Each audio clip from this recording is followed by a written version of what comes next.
Welcome to a new episode from English Plus Podcast.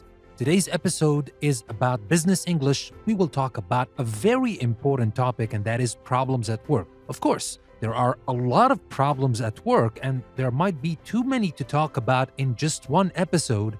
So we will focus on three of the most common problems, or maybe the most important problems that people may face at work. We will talk about discrimination, we will talk about bullying and harassment, and we will talk about health and safety. Now, remember, this episode is about business English, so we're not actually discussing these problems and maybe suggesting solutions to these problems, but mainly we are focusing on learning how to talk about these problems, what the language we need to talk about these problems. Now, I cannot stress enough that it is very important not to tolerate any of these problems. If you ever face one of these problems we're talking about, you should speak out. You should never be okay with these things because these things are not only against the law, but these things are immoral and they should never happen to anyone. But again, we're here, we're English Plus, we're talking about the language. So it is important from our perspective for you to learn how to talk about these problems. Use the right words to talk about these problems. So let's start with the very first problem, and that is discrimination. What does that mean? The word discrimination, which is, by the way, discrimination, discrimination. What does that mean when we say people are discriminated against? We use this form to talk about that you are discriminated against, he is discriminated against, she is discriminated against. What does that mean? If people are treated differently from each other in an unfair way, they are discriminated against. Now, here I want you to remember a very important thing. We're not saying it is wrong to treat people differently in companies based on merit, let's say. For example, some people give a lot to the company and they are given special treatment. That is okay because that is based on merit, not based on the color of your skin or based on where you are from or based on whether you're a man or a woman. This is the unfair way of treating people differently just because they are of a different color or they come from a different country or because of some age issue or some sex issue, whether a man or a woman. If a woman, for example, is unfairly treated just because she is a woman, that means she is a victim of sex discrimination. And here, again, let me remind you, if you want to use the verb itself, you can say that a person is discriminated against. You can talk about your problem and say, I was discriminated against at work because I was of this color, because I come from this country, because I'm a woman, because I'm whatever. So you can use this expression to talk about discrimination and to talk about different types of discrimination. We have racial discrimination when the reason of discrimination is race. We have sex discrimination if the reason why the discrimination happens because we're talking about a woman. She's treated unfairly just because she's a woman, and that's so wrong. Again, let me remind you, all of the problems I'm talking about are wrong and they are not acceptable. We cannot say that some of them are okay and some of them are not. No, all of them, at least from my perspective, they are unacceptable. You need to talk about them. That's the importance of learning how to talk about them in a correct way. So let's continue talking about racial discrimination. If someone is treated unfairly because of their race, they are a victim of racial discrimination, or for short, we say racism. Offensive remarks about someone's race are racist, and the person making them is a racist. So the word racist can be used both as a noun when we call someone a racist and can be used as an adjective when we describe offensive remarks about someone's race. These are racist. So can be used as an adjective or as a noun. And remember, we say racial discrimination, or for short, we say racism. So here we have racial discrimination, racism, racist, both as an adjective and as a noun that we can use to describe this type of discrimination. Now let's talk about something else, something a little bit positive. We have what we call equal opportunities, positive discrimination, or affirmative action. Now, these three expressions are kind of the same. This is when help is given in education and employment to groups who were previously discriminated against. Now, for equal opportunities, that is used especially in British English. For positive discrimination, that is used both in British and American English, but for affirmative action, that is used only in American English. So they are kind of the same, but again, equal opportunities, that's British English, affirmative action, that's American English, positive discrimination, that is used in both. And now to continue talking about the positive sides, some companies have a dignity at work policy covering all the issues we talked about here in discrimination, covering the things that employees are not supposed or must not do at work.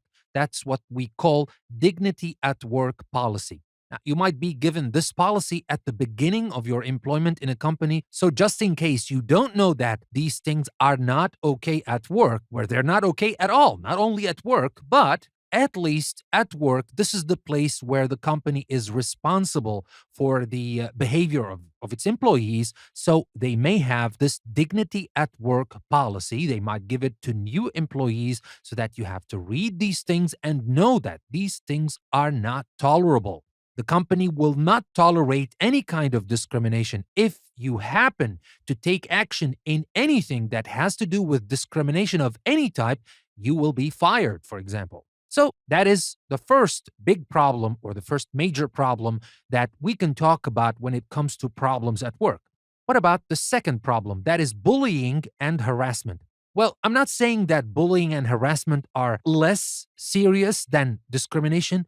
It is as serious as discrimination, and the effects can be as devastating or even more. Now, but first, let's talk about what bullying is and what harassment is. Now, if someone, such as a manager, bullies an employee, they use their position of power to hurt or threaten the employee. Someone who does this is a bully, and the bullying can often be verbal. It doesn't always have to be physical, of course. Now, physical, that is more often at schools when we talk about companies. And remember, this episode is about business English, so we're focusing more on bullying at companies, not in schools. When we talk about bullying at companies, most probably the bullying is verbal. But here, let me remind you again, or let's just talk again about what bullying means. Remember, if you bully someone, that means you use your position of power to hurt or threaten this employee. Now, this especially happens with a manager and an employee. And there are people like that in all the companies where you want to work. All you have to do is stand up to them because they are definitely breaking the dignity at work policy or any kind of policies that this company has. And if the company is okay with bullying, take my advice and leave the company because that's not where you want to stay for the next 10 years or even the rest of your life. Anyway, this is bullying, but remember, the verb is to bully. So here we said if someone such as a manager bullies an employee, so that is a verb, and we use the word bully as a noun. So we say someone who does this is a bully. He is a bully. I would love to say she is a bully, but to be honest, 99% of the times, the bully is a man. Women can be bullies, of course, but it's not as common as it is with men. So we talked about bullying. Let's talk about harassment. Now, harassment is more dangerous, and it is kind of linked to bullying because usually the person who does that is using his place of power. Now, I don't want to sound like I'm just saying that only men do that, but mostly men do that. But harassment, as I said, is a serious problem, even more serious than bullying, especially when we talk about sexual harassment. That is when an employee behaves sexually towards another in a way that they find unwelcome and unacceptable. And here, of course, we're not talking about relationships between employees if they happen to work in the same place. If it is consensual, there's no problem, of course. But here I'm talking about a person who tries to force himself on another person. And it happens usually kind of like bullying, a person who has some power who tries to sexually harass a person who has less power in the company. That is the most common form of sexual harassment, which is a terrible thing to have in a company and a terrible thing to not talk about in public. There is no way in the world you should tolerate something like this. Whether you are an employee, whether this happens to you, or whether you see it happen to someone else, or if you just know that it is happening in the company and nobody's talking about it.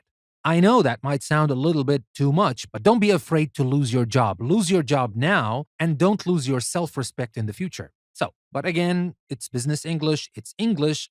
We're not talking about the problems and how to solve them. This is not what we are here to do. Let's remember the word we use to describe this is sexual harassment. And harassment, by the way, is spelled Harassment.